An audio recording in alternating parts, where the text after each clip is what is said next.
നമ്മളിന്ന് 10ാം ക്ലാസ്സിലെ 4ാമത്തെ ഇക്കായിലെ 1ാമത്തെ പാഠമായ വസന്ത് മേരെ ഗാവ് കാ എന്ന ലേഖനമാണ് ചർച്ച ചെയ്യുന്നത്. അപ്പൊ ഈ ലേഖനം എഴുതിയ ആളുടെ പേരാണ് മുകേഷ് നൌട്ടിയാല.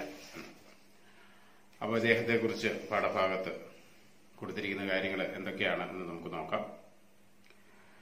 उत्तराखंड भाषा संस्था के सदस्य होने के साथ साहित्यिक पत्रिका लोक गंगा आदि के सहायक संपादक भी है. संपादक എന്ന് വെച്ചാൽ എഡിറ്ററാണ്.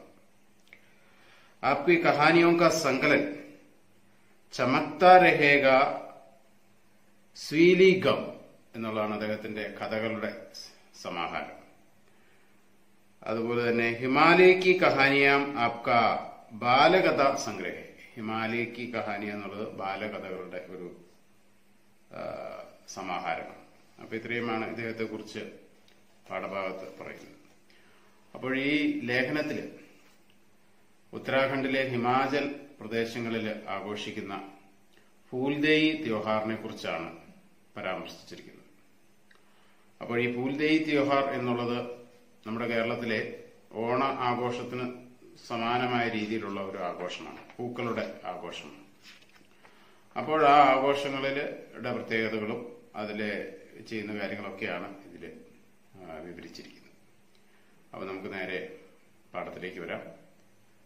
1ാമത്തെ അനുച്ഛേദം എന്താണെന്ന് നമുക്ക് നോക്കാം.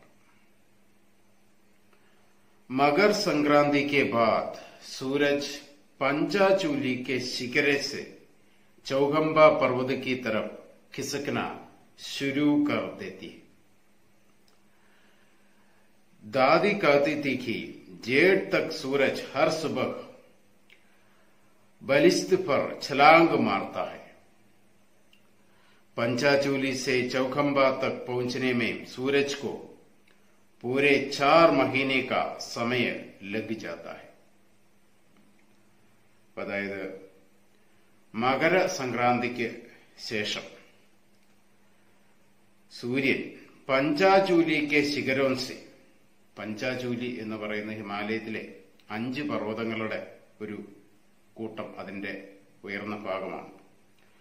ചൗഗംബ പർവ്വതക്ക് തരം, ചൗഗംബ എന്ന് പറയുന്ന 4 പർവ്വതങ്ങളുണ്ട്. को पूरे 4 महीने का समय लग जाता है. അപ്പൊ അങ്ങനെ ഓരോ ചാൻ വെച്ച് മാറി ഈ പഞ്ചാചൂലി പർവ്വതത്തിൽ നിന്ന് ചൗഗംബയിലേക്ക് സൂര്യൻ എത്താനായിട്ട് ഏകദേശം 4 മാസം എടുക്കും എന്നാണ് ദാദി അല്ലെ മുത്തശ്ശി പറയുന്നത്.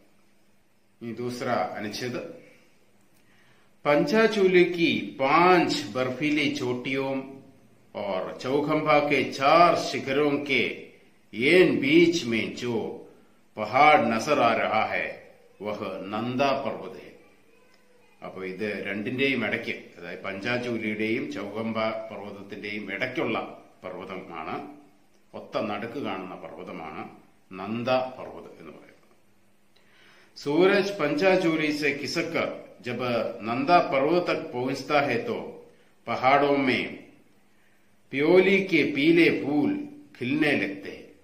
അപ്പോൾ സൂര്യൻ ഇങ്ങനെ തെന്നി മാറി ഈ നന്ദാ പർവ്വതത്തിന്റെ മുകളിൽ എത്തുമ്പോൾ പ്യൂലി പൂക്കൾ വിരിയും എന്നാണ്. പ്യൂലി അല്ലെങ്കിൽ ഫ്യൂലി എന്ന് വേണം പറയാം, ഫ്യൂലി പൂക്കൾ. അപ്പോൾ അതൊരു പ്രത്യേകതരം ഹിമാലയൻ പ്രദേശങ്ങളിൽ കാണുന്ന പൂവാണ്. എനിക്ക് പീലെ ഫൂട്ട് എന്നാണ്. അപ്പൊ അത് മഞ്ഞ നിറത്തിലുള്ള പൂക്കളാണ് എന്നുള്ളതാണ്. पहाड़ी ढलानों पर खूबसूरती से कटे सीटीनुमा खेतों में गेहूं के हरियाली के बीच सरसों की पिलाई पसर जाती है. അപ്പോൾ കൃഷിയിടങ്ങള് കുന്നുകളിലൊക്കെ തട്ടുതട്ടായി തിരിച്ചിരിക്കുന്ന അവിടെ വളരെ മനോഹരമായിട്ട് കാണപ്പെടുന്ന ഗോതമ്പ് കൃഷി, അതുപോലെ തന്നെ കടുക്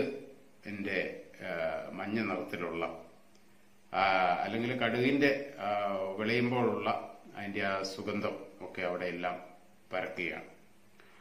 വസന്ത് ബൗരാനെ ലഗ്താഹെ. അപ്പോൾ ഇതിങ്ങനെ വിരിയുമ്പോൾ വസന്തം അവിടെ അതിന്റെ പൂർണ്ണ ശോഭയില് എത്തുകയാണ് ഈ പൂക്കൾ വിരിയുമ്പോൾ എന്നുള്ളത്. നിശ്ചയത് വസന്ത് ഫൂൽദേയി കാ ത്യോഹാർ ലേക്കർ ആത്താ ഹെ. വസന്തം ഫൂൽദേയി ഉത്സവമായിട്ടാണ് എത്തുന്നത്. There Sham Tak ബച്ചെ Phool ചുൻതേ. വൈകുന്നേരം വരെ കുട്ടികൾ പൂക്കള് പറിക്കുന്നു. इन फूलों को रिंगाड़ से बनी खास तरह की टोकरियों में रखा जाता है. റിങ്കാൾ എന്ന് പറയുന്ന പ്രത്യേകതരം മുള കൊണ്ടുണ്ടാക്കുന്ന കൊട്ടയിൽ ഈ പൂക്കള് ശേഖരിക്കുന്നു. टोकरियों को रात भर पानी से भरे गागरों के ऊपर रखा जाता है. അപ്പോൾ ഇത് രാത്രിയിൽ വെള്ളം നിറച്ച പാത്രത്തിന് വെള്ളക്കുടത്തിന് മുകളിൽ ഇത് വെക്കുന്നത്. താക്കി വേ സുബഹ തക് മൂർച്ഛ ന പായ്. അതായത് രാവിലെ ആകുമ്പോഴത്തേക്കും ഇത് വാടിപ്പോകാതിരിക്കാൻ വേണ്ടിയിട്ടാണ് അവരങ്ങനെ ചെയ്യുന്നത്. സുബഹ് പോ ഫട്ടെ ഹി ബച്ചെ ടോലിയോ ഗാവ് പർ മേ ഘൂംതി. രാവിലെ ആകുമ്പോൾ തന്നെ കുട്ടികളുടെ സംഘം ഗ്രാമം മുഴുവനും ചുറ്റാനായിട്ട് തുടങ്ങും. पिछले शाम चुने गए फूल घरों की दहरियों पर सजाए जाते हैं. ഇന്നലെ തലേദിവസം കളക്ട് ചെയ്ത പൂക്കള് കൊണ്ട് വീടുകളുടെ മുൻഭാഗം വാതിലിന്റെ പടികളൊക്കെ പൂക്കൾ കൊണ്ട് അലങ്കരിക്കുന്നു. जिनके घरों में फूल सजाए जाते हैं वे बच्चों को चावल गुड़ दाल आदि देते हैं. അപ്പോൾ അവർ അലങ്കരിക്കുന്ന വീടുകളിൽ നിന്നും അവർക്ക് അരിയെ, അതുപോലെ ശർക്കര, അതുപോലെ പരിപ്പ് തുടങ്ങിയവയെല്ലാം അവർക്ക് അതിന് പ്രതിഫലമായിട്ട് ദക്ഷിണയായിട്ട് കിട്ടും. दक्षिणा में मिले ये सामग्री पूरे 21 दिन तक इकट्ठी की जाती है. ഇതിങ്ങനെ ഈ പ്രവർത്തനം, ഈ പ്രക്രിയ 21 ദിവസം അവർ തുടരുന്നു. फूलदेई की विदाई के साथ वसंत का यह उत्सव समाप्त हो जाता है. അപ്പോൾ ഈ വസന്തകാലം അല്ലെങ്കിൽ ഫൂൽദേയി ത്യോഹാർ അല്ലെങ്കിൽ അത് പോകുമ്പോഴേക്ക് തീരാറാവുമ്പോഴത്തേക്കും ഈ ഉത്സവവും അതിന്റെ പൂർണ്ണതയിലെത്തുകയാണ് അല്ലെങ്കിൽ തീരുകയാണ്. अंतिम दिन इकट्ठी की गई सामग्री से सामूहिक भोजन बनाया जाता है.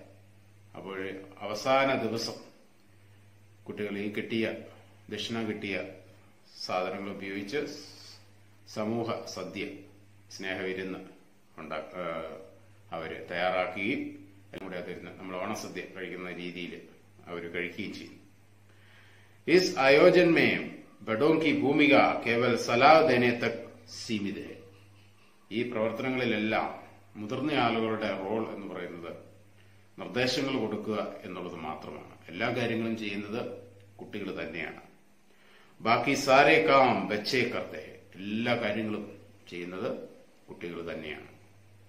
उत्तराखंड के हिमाचली आंचल में फूलदेई से बड़ा बच्चों का कोई दूसरा त्योहार नहीं. അപ്പം ഉത്തരാഖണ്ഡിലെ ഹിമാചലി പ്രദേശങ്ങളിൽ ഈ കുട്ടികളുടെ ഈ ത്യോഹാറിനേക്കാൾ വലിയൊരു ത്യോഹാർ അവിടെ ഇല്ല എന്നുള്ളതാണ് യാഥാർത്ഥ്യം. അകല അനുച്ഛേദ് उधर बच्चे फूलदेई के जश्न में शामिल होते हैं और इधर बड़े ढोल ढमारू की थाप पर चैती गीत गाते हैं. കുട്ടികള് ഈ ഫൂൽദേയി ത്യോഹാർ ആഘോഷിക്കുമ്പോൾ എങ്ങനെയാണ് ഢോൾ ഢമാരൂക്കി ധാപ്പർ ചൈത്തി ഗീത് ഗാത്തെ. അപ്പൊ ഢോൽ ഗീത്, ചെണ്ടയൊക്കെ കൊട്ടി ചൈത്തി ഗീത്, ആ ഉത്സവവുമായി ബന്ധപ്പെട്ടിട്ടുള്ള നാടൻ പാട്ടുകൾ, ഓണപ്പാട്ടുകൾ പോലെ അവിടെയുള്ള പാട്ടുകൾ ചൈത്തി ഗീത് ഒക്കെ പാടുന്നു. ഇൻ ഗീതോ മേ പാണ്ഡവോं की हिमालय यात्रा के किस्से होते. അവർ പാടുന്ന പാട്ടുകളിൽ പാണ്ഡവരുടെ വനവാസകാലത്തെ അല്ലെ പാണ്ഡവരുമായി ബന്ധപ്പെട്ട കഥകളൊക്കെ ഈ പാട്ടിന്റെ വിഷയമാണ്. അതുപോലെ തന്നെ പഹാഡ് കി വീരോം കി ശൗര്യ ഗാഥായം ഭി ശാമിൽ ഹോത്തി. അപ്പൊ ആ പർവ്വത പ്രദേശങ്ങളിലെ അല്ലെ അവരുടെ നാട്ടിലെ ധീരന്മാരായിട്ടുള്ള ആളുകളുടെ കഥകളൊക്കെ അതിൽ ഈ പാട്ടിൽ ഉണ്ടാവും. परंपरागत रूप से चैती गीत गाने वाले औजी जब गांव में थमकते हैं तो वहां भीड़ जम जाती है. അപ്പം പരമ്പരാഗതമായി ചൈത്യഗീത പാടുന്ന ഔജി എന്ന് പറയുന്ന വിഭാഗത്തിലുള്ള ആളുകൾ ഈ ഗ്രാമത്തിൽ എത്തുമ്പോൾ തന്നെ വലിയ ജനക്കൂട്ടം ഈ പാട്ട് കേൾക്കാനും അവരോടൊത്ത് ഈ ആഘോഷിക്കുവാനായിട്ട് ഒത്തിരി വലിയ ജനക്കൂട്ടം എത്താറുണ്ട് എന്നുള്ളതാണ്. വസന്ത് മേം സംഗീത് കെ സുർ ധുൽ ജാത്തെ, ഈ വസന്തകാലത്തില് എങ്ങും സംഗീതമയമായി മാറുന്നു, എങ്ങും സന്തോഷവും എല്ലായിടത്തും വളരെ ആഹ്ലാദത്തിന്റെ അന്തരീക്ഷമാണ് എല്ലായിടത്തും എന്നുള്ളതാണ്. ഈ പാരഗ്രാഫ് वसंत की गुनगुनी धूप जब दोपहरी में तपने लगती है तब ऊंचे हिमालय शिखरों पर बुरास ചട്ടക്കനെ ലഗ്തി. അപ്പോൾ വസന്തകാലത്തില് ഗുൻഗുനി ധൂപ് ജബ് ദോപഹരി മേ തപ്പനെ ലഗ്തി, അപ്പൊ അവിടെ ഉച്ച സമയത്ത് അല്ലെങ്കിൽ ആ വസന്ത കാലഘട്ടത്തില് തണുപ്പ് കുറയുകയും കുറച്ച് ചൂടൊക്കെ ഒരു അല്പം ചൂടൊക്കെ അവിടെ ഉണ്ടാകുമ്പോൾ സൂര്യപ്രകാശം വരുമ്പോൾ ഹിമാലയത്തിന്റെ ഉയരുന്ന ഭാഗങ്ങളിലൊക്കെ ബുറാസ് ചടക്കനയിലെത്തി. ബുറാസ് എന്ന് പറയുന്ന പൂവ് അവിടെ വിരിയുന്നു. ബുരാസിന്റെ ചിത്രം ഈ പുസ്തകത്തിൽ കൊടുത്തിട്ടുണ്ട്. അതുപോലെ തന്നെ ബുരാസ് കെ പൂൽ പഹാഡോം पर शानदार ലാലിമ ബിഛാ ദേത്തെ, മനോഹരമായ ലാലിമ ചുവന്ന നിറം പർവ്വതം മുഴുവനും, അത് വലിയ ഭംഗിയാണ്. ഇപ്പൊ നമുക്കിവിടെ നമ്മുടെ കേരളത്തിലാണ് കാട്ടു കുറിഞ്ഞു പൂക്കുമ്പോഴുള്ള അവസ്ഥ ഇന്ന് നീല നിറമാണ് എന്ന് പറയുന്നത് പോലെ അവിടെ ഈ ബുറാസ് അവിടെ എല്ലാം വിരിയുമ്പോൾ ഭയങ്കര ഒരു ഭംഗി ചുറ്റും ഈ ഹിമാലയ പ്രദേശങ്ങളിലെല്ലാം ഉണ്ടാകുന്നു എന്നുള്ളതാണ്. मकर संक्रांति से तपता सूरज अब नंदा पर्वत से चौखंबा पर्वत की ओर आगे बढ़ने लगता है. ഇപ്പൊ നന്ദാ പർവ്വതത്തിൽ നിൽക്കുമ്പോഴാണ് ഈ വസന്തകാലം. അവിടെ നിന്നും അത് വീണ്ടും ചൗഖംബ പർവ്വതത്തിലേക്ക് പൊക്കോണ്ടിരിക്കുക. ഓരോ ദിവസവും ഒരു ചാട്ട് വെച്ച് ഇങ്ങനെ മാറിക്കൊണ്ടിരിക്കുകയാണ്, അങ്ങനെ മൂവ് ചെയ്തുകൊണ്ടിരിക്കുകയാണ്. ഗംഗാമേ പാനിക്ക് ധാര തേസ് ഹോ ജാതി, അപ്പോൾ ഗംഗ നദിയില് വെള്ളത്തിന്റെ ഒഴുക്ക് കൂടുക, അല്ലെ വെള്ളം കൂടുന്നു എന്നുള്ളതാണ്. അതായത് ചൂട് കൂടുമ്പോൾ അവിടെ ഹിമാലയത്തിലെ പ്രത്യേകത എന്താണ്, മഞ്ഞുരുകയും അവിടെ വെള്ളം കൂടുകയും ചെയ്യും. അവിടെ മഴ ഉള്ളപ്പോഴല്ല, മറിച്ച് വെയില് ചൂട് കൂടുമ്പോഴാണ് അവിടെയൊക്കെ വെള്ളം കൂടുന്നത്. ठंड के मौसम में बर्फीले इलाकों से निचले इलाकों में उतरे പശുചാരക് വാപസ് ഘരോं को लौटने लगते. അപ്പോൾ ഈ തണുപ്പ് കാലഘട്ടത്തില് തങ്ങളുടെ കാലി മൃഗങ്ങളെയൊക്കെ ആയിട്ട് മേയ്ക്കാനായിട്ട് ദൂരസ്ഥലങ്ങളിൽ പോയ ആളുകളൊക്കെ ഈ ചൂട് കുറയുന്ന സമയത്ത് അല്ലെങ്കിൽ ഈ വസന്തകാലത്തിൽ അവർ വീട്ടിലേക്ക് തിരിച്ചു വരുന്ന ഒരു സമയമാണ്. അപ്പോൾ വീട്ടിലെ ബന്ധുക്കളെല്ലാവരും എത്തുന്നു, വീട്ടു അംഗങ്ങളെല്ലാം ഒരുമിച്ചെത്തുന്നു. അപ്പോൾ വലിയൊരു സന്തോഷത്തിന്റെയും കൂടിച്ചേരലിന്റെയും ഒക്കെ ഒരു സമയമാണ് ഈ ഫൂൽദേയി ത്യോഹാറിന്റെ സമയം എന്നുള്ളത്. महीने तक फैले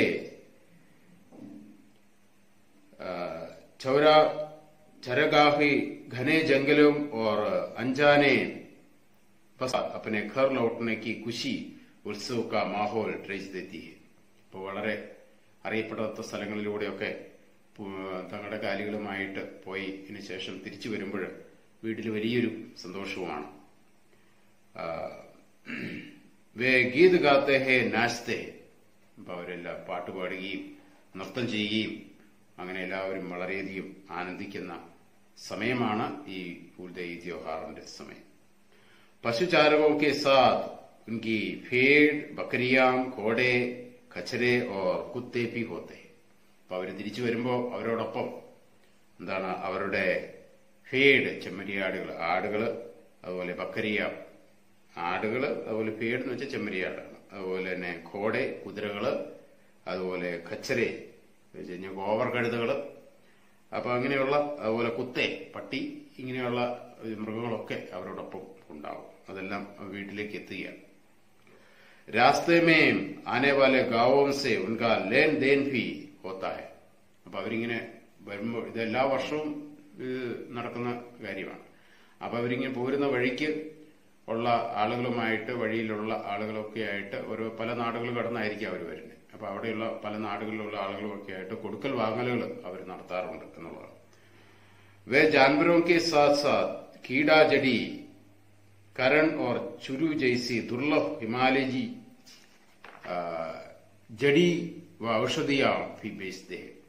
അപ്പൊ അവര് അവരുടെ കയ്യിലുള്ള ഈ കാലികളെ വിൽക്കും അല്ലെങ്കിൽ കൊടുക്കും. അത് മാത്രമല്ല, അവരിങ്ങനെ ഹിമാലയ പ്രദേശങ്ങളിലൂടെ ചുറ്റി സഞ്ചരിക്കുന്നതുകൊണ്ട് ഒട്ടേറെ ഔഷധ സസ്യങ്ങളെ പറ്റിയും ഒക്കെയുള്ള വിവരങ്ങൾ അവർക്കറിയാം. ഔഷധ സസ്യങ്ങളൊക്കെ അവരുടെ കയ്യിലുണ്ട്. അതൊക്കെ അവര് ഈ പറയുന്ന ആവശ്യക്കാർക്ക് അവർ പോരുന്ന വഴിക്ക് കൊടുക്കുകയും ഒക്കെ ചെയ്യുന്ന രീതിയുണ്ട്. इन गांवों से इनका सदियों इसलिए उसी वक्त पूरी कीमत चुकाना जरूरी नहीं होता. അപ്പൊ അതുകൊണ്ട് അതിന്റെ മുഴുവൻ മൂല്യം കൊടുക്കേണ്ടതായിട്ട് വരുന്നില്ല. അല്ലെങ്കിൽ പിന്നീട് വരുമ്പം തന്നാലും മതി എന്ന രീതിയിലാണ് കൊടുക്കൽ വാങ്ങലുകളൊക്കെ നടത്തുന്നത്.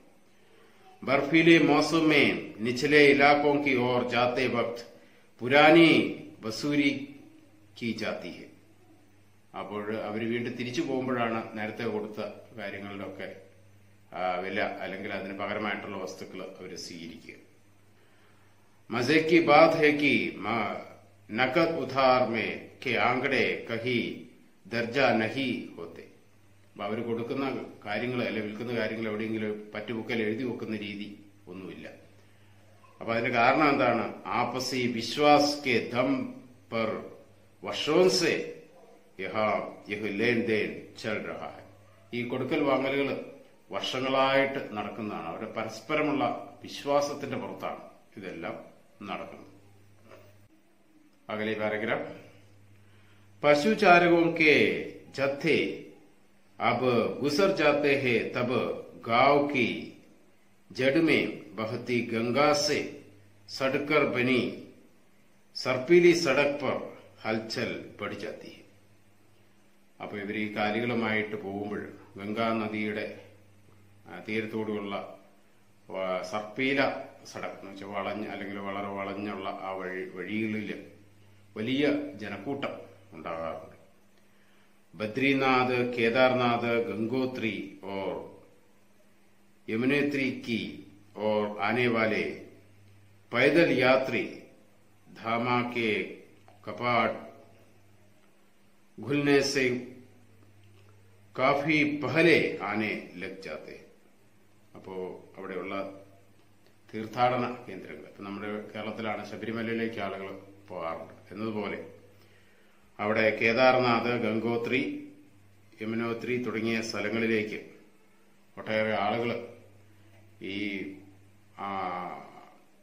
അവിടുത്തെ അമ്പലം തുറക്കുന്നതിനും ദിവസങ്ങൾക്ക് മുമ്പ് തന്നെ പോകും. കാരണം അങ്ങോട്ട് വണ്ടി നടന്ന് ചിലപ്പോൾ കാൽനടയായിട്ട് പോകേണ്ടി വരും.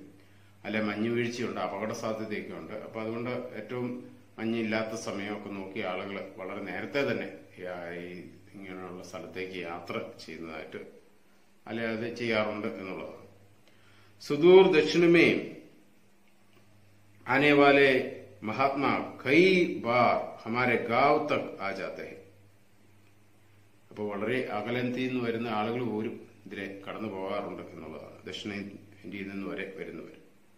उनके हाथ में एक तारा होता है और उसके संगीत पर वे भजन गाते हैं. അപ്പൊ ഏക്താര ഒറ്റ കമ്പിയുള്ള വീണ, അപ്പൊ അത് വീട്ടി അവര് പാട്ടുപാടിയാണ് ഈ മല കയറി പോകുന്നത്. നമുക്ക് ശബരിമലയ്ക്ക് പോകുമ്പോൾ സ്വാമി ശരണം, അയ്യപ്പ ശരണം എന്ന മന്ത്രം ചൊല്ലിക്കൊണ്ടാണ് പോകുന്നത്. അപ്പൊ അത് അവർക്ക് ക്ഷീണവും വിശപ്പിനെയും ഒക്കെ മറികടക്കാനും ഒക്കെ സഹായിക്കും. എന്നതുപോലെ ഇവരും ഇതുപോലെ പാട്ടുകളൊക്കെ പാടിയാണ് ഈ മലകൾ കയറുന്നത്. और उसके संगीत पर वे भक्त गाते हैं, ഭജൻ ഗാത്തെ. ഭജൻ എന്ന് വെച്ചാൽ ഭക്തി ഗീതമാണ് ഭജൻ എന്ന് ഉദ്ദേശിക്കുന്നത്. ബദ്രീനാഥ് और केदारनाथ के मुख्य पुजारी आज भी दक्षिण भारत से नियुक्त होते हैं. അപ്പൊ അവിടങ്ങളിലുള്ള പൂജാരികളെ ഇന്നും നിയമിക്കപ്പെടുന്നത് എന്താണ്? ദക്ഷിണ ഭാരതത്തിൽ നിന്നുള്ളവരെയാണ് നിയമിക്കുന്നത് എന്നുള്ളത്. അടുത്ത ഭാഗം. सूरज जब चौखंबा पर्वत से ठीक पीछे से उदय होने लगता है तब जेठ शुरू हो जाता है. അപ്പോൾ സൂര്യൻ ചൗഖംബ പർവ്വതത്തിന്റെ പുറകിൽ നിന്നും ഉദിക്കാൻ തുടങ്ങുമ്പോൾ, അതായത് തെന്നിമാറി പഞ്ചാജൂലിയിൽ നിന്നും ചൗഖംബയിലേക്ക് എത്തുമ്പോൾ അപ്പൊ എന്താവും? ജേട്ട് ശുരു ഹോ ജാത്ത. അപ്പം ജേട്ട് മാസം ആരംഭിക്കും എന്നുള്ളതാണ്. പഹാഡിക്ക് സടക്കെ ഗാഡിയോൻ സേ ഭർ ജാത്തി. അപ്പോൾ ആ പർവ്വത പ്രദേശങ്ങളിലെ വഴികളൊക്കെ വാഹനങ്ങളാൽ നിറയും. അതായത് കൂടുതലും ഈ തീർത്ഥയാത്രകരാണ്. अपने घर को छत से जब मैं बद्रीनाथ यात्रा मार्ग की भीड़ देखता हूं, എന്റെ വീട്ടിൽ നിന്നും എന്റെ മുകളിൽ നിന്ന് നോക്കുമ്പോൾ ഈ ബദ്രീനാഥ് യാത്രയിലേക്ക് പോകുന്ന ആളുകളുടെ വലിയ കൂട്ടം കാണാറുണ്ട്. तो भूल जाता हूं कि महज 2 महीने पहले ये घाटी एकदम शांत थी. 2 മാസം മുമ്പ് ഈ വഴി എത്ര ശാന്തമായിരുന്നു അല്ലെങ്കിൽ വിജനമായിരുന്നു എന്നുള്ള കാര്യം. सदियों से यह ऋतुचक्र यूं ही चलता आ रहा है. നൂറ്റാണ്ടുകളായി ഈ ഋതുക്കളുടെ ഈ മാറ്റം ഇങ്ങനെ നടന്നുകൊണ്ടിരിക്കുകയാണ്. हिमालय अपनी जगह मौजूद है और सूरज मुस्तैदी से अपनी यात्रा कर रहा है. അപ്പോൾ ഹിമാലയം വർഷങ്ങളായി അവിടെ സ്ഥിരമായി നിൽക്കുന്നു. സൂര്യൻ വളരെ വേഗത്തിൽ തന്റെ ഗതി അല്ലെ മാറ്റി മാറുന്നു. അപ്പൊ ഇതിന്റെയൊക്കെ ഫലമായിട്ടാണ് ഇങ്ങനെ ഈ ഋതുക്കള് മാറ്റം ഉണ്ടാകുന്നത്. पंचाचूली की 5 चोटियों की ओर से जब सूरज पर होता है तब मेरे गांव में हार्ट कंबा देने वाले ठंड पड़ती है. അപ്പോൾ പഞ്ചാചൂലിയിൽ ആകുമ്പോൾ വീണ്ടും അത് ഋതുക്കൾ മാറി വീണ്ടും ഈ സൂര്യൻ പഞ്ചാചൂലിയിൽ എത്തുമ്പോൾ എന്ത് സംഭവിക്കും? അപ്പോൾ ഈ അവിടെ വലിയ തണുപ്പായി മാറും. ഹാർട്ട് കമ്പ എന്ന് വെച്ചാൽ നമ്മൾ ഈ അസ്ഥി പോലും ഉരുകുന്ന തരത്തിലുള്ള തണുപ്പ്, അത്രയധികം കഠിനമായ തണുപ്പാകും. അത് പിന്നീട് പഞ്ചാചൂലിയിൽ നിന്നും മാറുമ്പോൾ ചൂട് കുറഞ്ഞു, തണുപ്പ് കുറഞ്ഞ് വസന്തകാലത്തിലേക്ക് എത്തുന്നു. सूरज जब चौखंबा के शिखर से उगता है तब जेठ की गर्मी चरम पर होती है. അപ്പൊ സൂര്യൻ ചൗഖംബാക്കെ ശിഖറിലെത്തുമ്പോൾ ആണ് ജേഠ് മഹീനയില് സൂര്യൻ അതിന്റെ ഏറ്റവും. इन दोनों पर्वतों के बीच खड़े नंदा पर्वत के आसपास सूरज की उपस्थिति मेरे गांव में वसंत के बोराने का प्रतीक है. അപ്പോൾ ഇതിന് രണ്ടിന്റെയും ഇടയ്ക്ക് നിൽക്കുന്ന ഈ നന്ദാപർവ്വതമാണ് എന്താണ് ഈ വസന്തകാലത്തിന്റെ അനുഭവത്തിന്റെ പ്രതീകമായിട്ട് നിലനിൽക്കുന്നത്. दादी कहती थी जब तक हिमालय रहेगा ऋतुओं के बदलने का उल्लास बना रहेगा.